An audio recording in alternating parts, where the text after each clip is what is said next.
皆さんこんにちは、ネストリングスです。今回は我々が普段使っている 5G デッキの中にゼストアキレス改造セットのパーツを組み込んで 5G バトルをやっていきたいと思います。今回も対戦するのはちょめまると野水渡です。よろしくお願いします。お願いします。それじゃあやっていきましょう。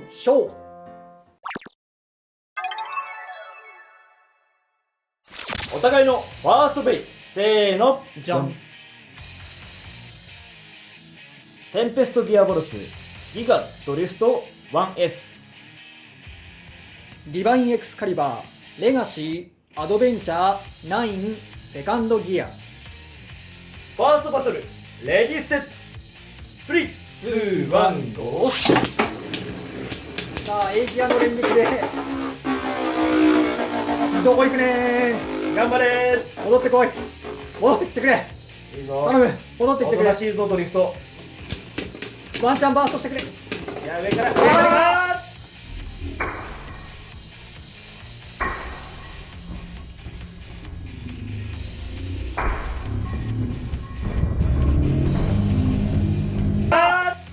こっちが先に落ちた。そうだね。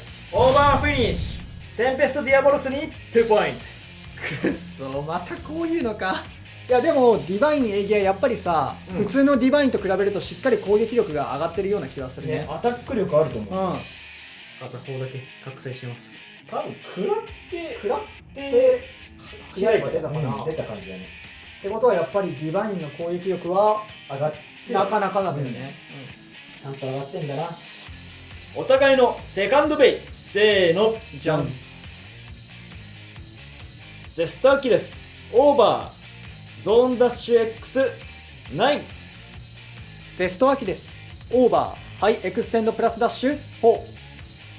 さあ両回転改造タイムです。タイムです。いやーどうしような。それではお互いのモードせーのじゃん。右回転のアタックモードプラスハイモードのチップアリ。左回転ディフェンスモードのローモードです。セカンドバトルレディーセット3、2、1、ゴー。危ないよ危ないよ危ないよ危ないよ危ないよ。怖い、結構秋です。バーストしやすいから怖いよ。避けよう、避け続けよう。頑張れるか。いやーでもこれ送り合いだからね。そうなんだよ。なんかよくわかんない動きしてるよ。なんかよくわかんない動きしてるよ。なんかよくわかんない動きしてるよ。大丈夫それ？本当に大丈夫？ねえそれ大丈夫？それ大丈夫？うわめっちゃ焚きつけられてる。焚きつけられてるが。いけるか。スピンフィニッシュ。野水渡るのゼストアキレスに1ポイント。わあなんとかギリギリ下に潜り込んで1ポイント取れたな。怖かったなでも。お互いのサードベイ、せーの、じゃん。ギルティバハムートフォートレスモーメント2。ギルティロンギヌスフォートレスドリフト2。サードバトルレディーセット3、2、1、ゴー。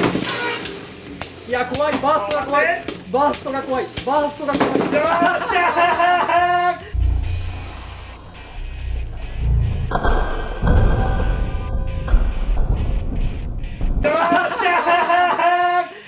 バーストフィニッシュ。ギルティバハムートに2ポイント。よってこの勝負はチョメマルの勝利だ。やったぜー。いややっぱロンギヌスね、ドリフトつけるとバーストするよな。そうね、俺もモーメント使ってるからバハムートにしてるけどさ。そうでもロックだってちゃんとねあそこまで行ってるもんね。そうこれもバハムートじゃなかったらやられてる。やられてるもんね。5G バトルの勝敗は決まりましたが、最後の1機目までやっていきましょう。お互いのフォースベイ、せーの、じゃん。ホロールシファーイリーガルハイエクステンドプラスダッシュ 4A。 ダイナマイトペルセウスイリーガルゾーンダッシュ Z0 ファーストギア。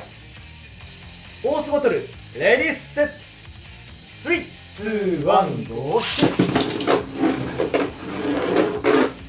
さあ頑張れ。ちょっと暴れが過ぎてる。ちょっと当たってきたぞ。ちょっと暴れすぎる。あ、やっぱあれか。イリーガルが外重心だから外持ってかれるんだ。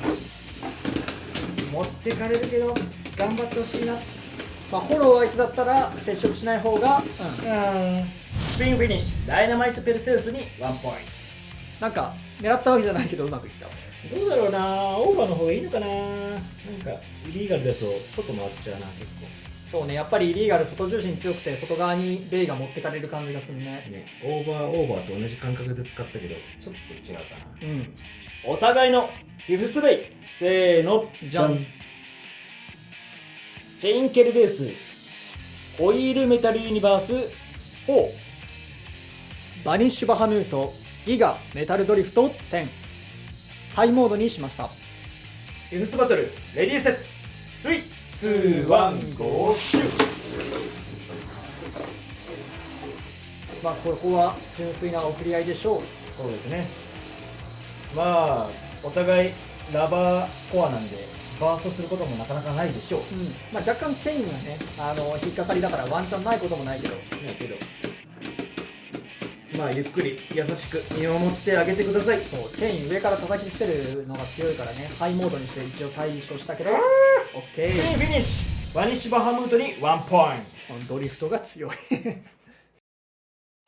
はい、というわけで 5G バトルやっていきましたがいかがだったでしょうか。いや大味な試合と後半になったら急にスピン勝負になってねいやでもちょっとねバーストとオーバーで負けたのは悔しいね。まあでもよくいったかなって感じだね。ちゃんとディバインのエーギアのアタック力はそうね、あっただろうし、ちょっと違ったらこっちが2ポイント取ってたから、そうそこは分かんなかったかもしれないね。やっぱりエーギアがついただけで攻撃力ちゃんと上がってるような感触あるから、意外とすごいなと思う。個人的になんだけどエーギアって2パターンできるじゃん。そうね、6枚刃と3枚刃。自分だったら3枚刃にしてアタック力高めて、さっきみたいになかなか狙えることじゃないんだけどオーバーを取っていく感じでやっていきたいかなと思うね。そうね、そっちの方がどっちかっていうと強く使えそうな感じはする。結構これこうやって見るとね、すんごい隙間空いてるけどね、ここね。バイスレオパルトみたいってそう僕持ってるんですけどね、これね。サマタを持ってきてたけどね、これ隙間がそうここに挟むんだもんね、バイスレオパルトはね。だからこいつももしかしたらここにこうやって相手のベイが挟まって飛ばされてる説はあるよね。あるよね、これ多分。ここの隙間が攻撃力っていうこともないかもしれないね。そう思うと結構これ面白い構造なのかなとは思った。いや悪くはないと思う。なんかエーギアがね出てから個人的には、まだ強くはないんだろうけど、印象はねガラッと変わったから。変わったね、今までもう本当に完全体にならなきゃ使い物にならないんじゃないのかとか正直思っちゃってたけど、エーギア来ただけでだいぶいや面白くねこいつってなったね。あとは弱点である後半姿勢がだんだん崩れていっちゃうところがなんとかなっていけばいいんじゃないかなと思ってるけど、そうやっぱりメタルがね上部に配置されてるから結構姿勢崩しやすいってのが欠点だね。そうだね。やっぱね野水氏もそうだけど自分も前の動画で使ってたんだけどね、コアをねエクスカリバーにするとねそういいかなっていう。そう少しでも内重心にして姿勢崩さないようにするためにエクスカリバーをね割いてて。そうだね。前回俺はメタルソードが出ちゃってね逆にブレちゃったんだけど、ソードさえ出なければなんかいいバランスになるんじゃないかなと思う。そうだね。そうあとゼストアキレスについてきたパーツの話で、イリーガルディスクはね当然めちゃめちゃ強いディスクということは、前の動画でも話したと思うんですけど、やっぱりちょっと遠心力が強いせいか結構ベイがね外周側に持ってかれるような印象はあったね。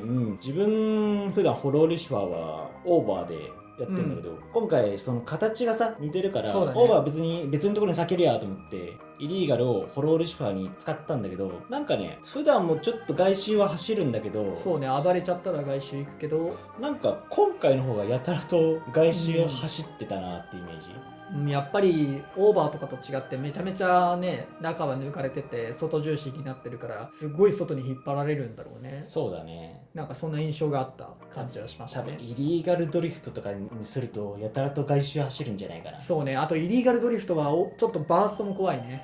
そうだね。外重心で。そうあと新しいパーツだとフォーアーマーの話も全然しなかったんだけど、フォーアーマーはね強いっす。ありだと思うよ。めちゃめちゃ多分強いと思います。このフォーアーマーね重量がね0とか9とかと同じいわゆる一番重いタイプのアーマーだから、その時点でもうめちゃめちゃ強いパーツだとは思うんだけど、このねちょっと内側が抜かれてて外重心っぽくなってんだよね。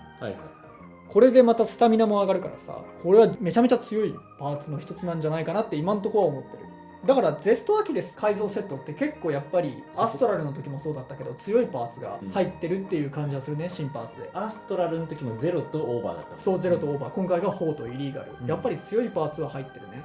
確かに確かに。あと自分のねチェーンはねこの4をつけてんだけど、なんか組み合わせ的にいいデザインしてんなと思って。あ、そうね。ありだと思うんだよね。ただそれだけなんだけど、うんこれ俺個人の個体差の話かもしれないんだけど、黒いチェーンの方が俺の持ってる緑のチェーンよりも鎖の固定がしっかりしてる気がする。あ、そうなんだ。そんな発売してからさ、改造セットが出るまで期間が空いてないから修正なんて多分入ってないと思うから、なんか多分感覚なんだろうけど、黒いやつの方がしっかりとねフィットしてるというか、ペルセウスとか薄いやつはやっぱり動いちゃうけど、ベリアル2とかバルキリーとかつけた時に本当に前のやつよりもしっかりと固定できてるような感じがして、そういう意味ではチェーンは今回のやつの方がいいのかなって思ったりしてる。でさっきも話した通り、今回ね俺のギルティロンギヌスねバーストしちゃったけど、昔の動画でさはいはい。話したんだけど、やっぱりギルティドリフトはバーストしやすいの欠点だなとは思う。スパーキングのねレイジドリフトだったらまだ全然ダブルシャーシの恩恵でそうやっぱダブルシャーシって強えなって感じ。バーストしないんだけど、そう今回ちょっとねゼストアキレスを使うにあたってデッキ内どういうパワーバランスにしようかなって思った時に、どうしてもどっかでドリフト割きたいなと思ってギルティに割いたんだけど、やっぱり引っかかりが強烈だとロンギヌスぐらい硬くてもドリフトは結構な頻度でバーストしちゃうなとは思う。しない時はしないんだけどね。ちょっとでも賭けだよ。そうちょっと賭けな部分があるから安定はしないかもしれないから、ちょっとこれはもう少し考えた方がいいような気はしちゃったな。自分普段ギルティバハムートでモーメント使ってんだけど、モーメントってやっぱバネがさノーマルだから、そうだね、ロックがね進んじゃうじゃん、その強い衝撃を受けちゃうと、だからバハムートにしてんだけど、これをロンギヌスにしちゃうと多分バーストするんだろうね、自分は。ダッシュドライバーだったらいいんだろうけど、ゾーンダッシュ Z とかね、ああいうのだったらそんな気になんないんだろうけど、いやーちょっとね俺は本当に悔しいなって感じ。最近あれだね、自分のギルティバハムート勝率いいよ。そうね、大活躍してんね、あれね。うちのエースじゃない。点数めっちゃ取ってるからね。そうというわけで皆さんもゼストアキレス改造セットを買って遊んでみてください。この動画が良かったらグッドボタンとチャンネル登録よろしくお願いします。それじゃあまた次の動画でお会いいたしましょう。バイバーイ。バイバーイ。